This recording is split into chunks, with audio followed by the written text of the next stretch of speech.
대통령 취임하시더니 이제 트럼프 이시바 시게루 그 통화하시더니 이제 시진핑 주석하고 통화를 했어요. 그러고 나서 실용주의를 말씀하시고 이제 상호 협력 얘기를 했어요. 시진핑 주석은 뭐 전략적 관계 문제를 또 얘기하시고 그래가지고 상당히 희망적인 의사소통이 그런 것 같아요. 예. 한중 관계 그래서 기대가 되죠. 꺼져갔는데 다시 살아날 기미가 보이죠. 맞아요. 그동안 완전히 꺼뜨렸으면 살릴 불씨도 없었는데 다행이에요. 이 권기식 회장 같은 분들이 그런 끈을 유지하고 있어서 그렇죠. 정말 다행이에요. 예. 고맙습니다. 아유, 무슨 말씀. 그것도 붉은 끈을 잘 유지하고 계셨는데 계속 갉아먹어가지고 우리나라에서 이전 정부에서 그래도 얇아졌는데 이제 좀 굵어지지 않을까 좀 생각합니다. 네. 그런 말이 있습니다. 뭐냐면 옛날에 저희 아버님도 농사 지으신 시절이 있었는데 농사꾼은 절대 종자를 먹지 않는다. 아무리 굶어도. 그러니까 아무리 한중 관계가 어렵고 힘들어도 한중 관계를 지켜내기 위한 종자와 같은 역할을 해야 된다. 그래야 좋은 날이 왔을 때 이 종자를 뿌려서 우리가 곡식을 키워서 우리 5천만이 배부르게 먹고 행복한 나라를 만들 거 아닙니까? 저는 그런 생각으로 그냥 견뎠어요. 네. 빙하기라고 그랬잖아요. 아이스 에이지. 나 그 얘기 또 홍준표 전 시장이 그분 또 대구시장이었죠. 네. 아이스 에이지. 근데 우리가 지금 아이스 에이지를 건너왔고 저쪽에 이제 아이스 에이지가 돼야지. 생긴 것도 없는데 그 견디느라 고생하셨겠나? 그러게요. 우리가 견디는 건 잘합니다. 생존형. 생존, 서바이버. 그래서 이제 기미가 보입니까?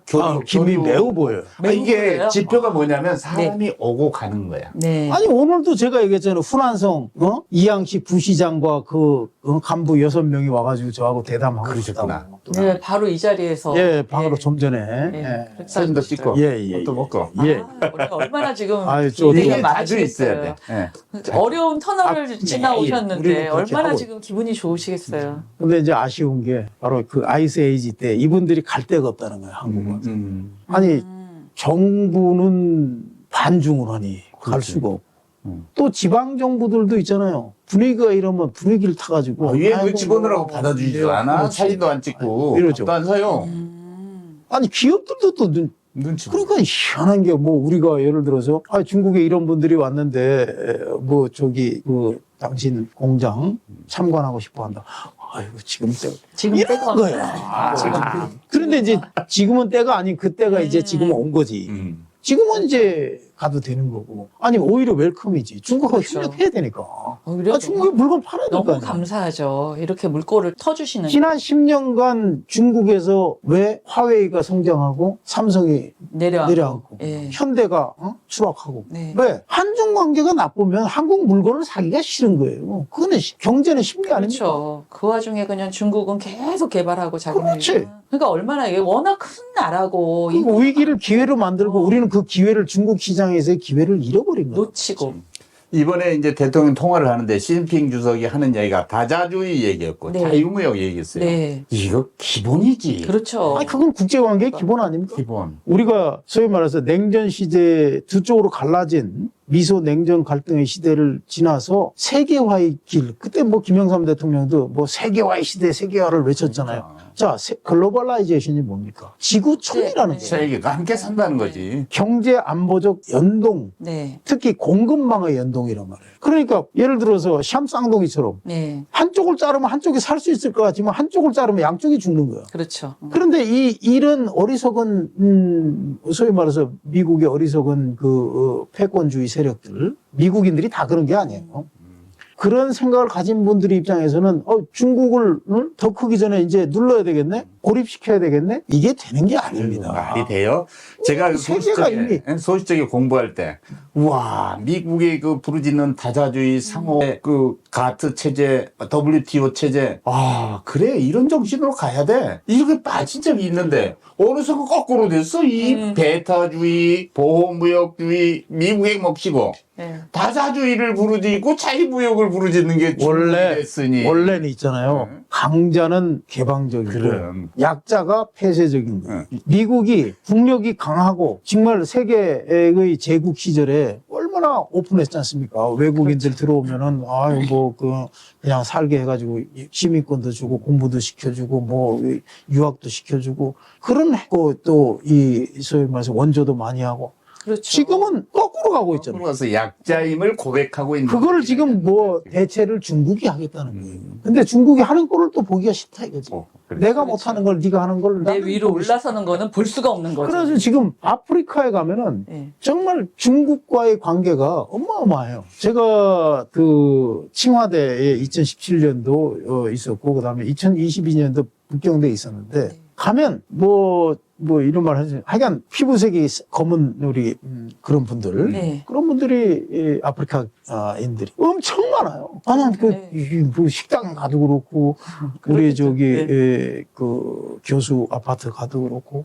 그래서 아니, 한번 물어봤어. 아니, 왜 이렇게 많은 거야? 이게 밸런스가 안 맞다. 우리 동양, 아시아. 1대1로 때문에. 그러니까 미국이 버린 땅을, 미국은 돈이 안 되면 버리잖아요.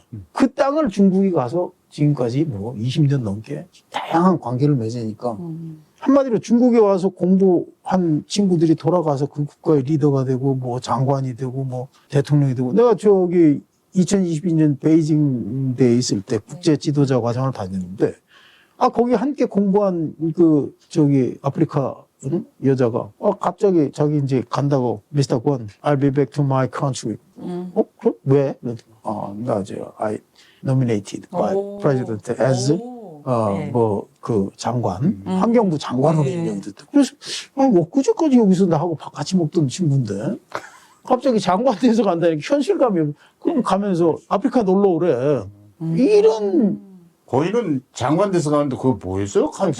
아니 그때는 또 시절이 나를 원하지 않는 시절이지만. 네, 좋은 시절 왔으면 그럼. 하셔야겠네. 네, 그럼요. 이 시켜주면 하는 거고 안 시켜주면 안 하는 거고. 그러니까 그거 내가 그런 정신이 있어요. 네. 그 백범일지에 보면 김구 선생께서 해방이 된 조국에서 나는 문지기가 되어도 좋다. 난 진짜 이재명 정부가 들어서면은 아무거나 안 해도 기분이 좋은 거야. 스트레스 받는 일은 없잖아. 도대체 반중한다고 길거리에서 중국 인들에 대해서 위협을 가하고 말이지 이런 꼴은 안 볼 수 있잖아. 이재명 대통령이 이번에 시진핑하고 통화하고서는 국민을 위한 데는 그 말씀이 정말 감동이었어요. 자기가 그래요. 우리나라 국민을 위해서 내가 한 번 숙일 수 있다면 나는 뭔 그게 짓이라도 지도자의 하겠다. 정신이죠. 뭔 짓이라도 그럼요. 하겠다. 그럼요. 우리 국민이 다 이익이 된다면 나는 그냥 다리 밑으로라도 기겠다 이런 얘기 하시는 거예요. 그를 위해서라면 가랑이 사이로 가야지. 제가 그 말씀을 지금 못해서 지금 가랑이 그 얘기를 하시는 거 보고 좀 감동했어요 정말. 그러니까 우리는 이제 감동을 먹는데 또 그 네. 반대편은 격조가 없고 가랑이 이런 자들이 있단 말이에요. 맞아요. 지금 여기에서는 이제 유튜브 방송이라 저희가 그렇게 얘기를 해도 되는데. 근데 이제 그 기승전 네. 먹고 사는 문제다. 민생이. 민생 즉 네. 경제. 그럼요. 그럼 백성들이 지금처럼 외화내빈 겉은 굉장히 선진국이고 다 그런데 속으로 들어가 보면 다 사는 게 힘들고 아니요. 부채 비율 높고 지금 애는 취직 안 되고 맞아요. 취직이 안 되니 결혼도 못 하지. 맞아. 결혼 못 하니까 애는 안 생기지. 그런데 애는 또 왜 못 낳느냐고. 아니 결혼을 해야 애를 낳을 거 아니냐고.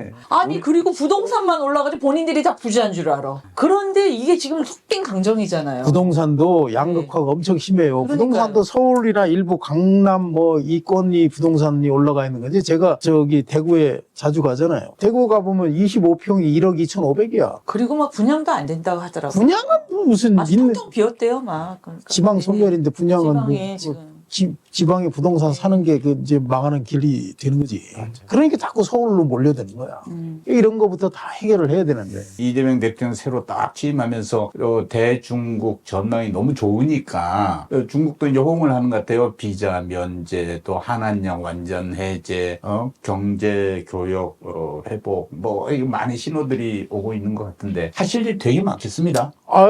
많아지면 저는 감사하죠. 우리나라 정부가 요번에 보니까 아까 민생 말씀하셨는데 민생이 결국은 우리나라에 평화도 주고 민생이 국방도 주는 안 것 그럼요. 같고, 예, 그런 거예요. 민생이 경제고 민생이 국방이고 민생이 안보고 민생이 평화인 것 같아요. 그런 거다. 그 진짜 옛날 그래서 중국의 그 춘추전국 시대에 네. 그 백성들이 가난하고 백성들이 이 학정에 시달리면 도망을 가잖아요. 살기 위해서. 예. 도망을 가면 인구가 주는 거야. 그렇죠. 인구가 주면 어떤 문제가 생깁니까? 세금을 안 내죠? 그다음에 병역 의무를 안 하죠? 예. 그럼 빈집은 털털 있고 그럼 성에 사람이 없는데 누가 지킬까요? 일할 사람도 없잖아요. 그러니까 나라를 위해서. 예. 민생이 제대로 안 돼서 국민들이 삶의 의욕을 잃고 그렇죠. 뭐 사회적인 어떤 그 다이나미즘이 없고 이러면은 적군이 쳐들어와도 싸우기도 싫은 거예요.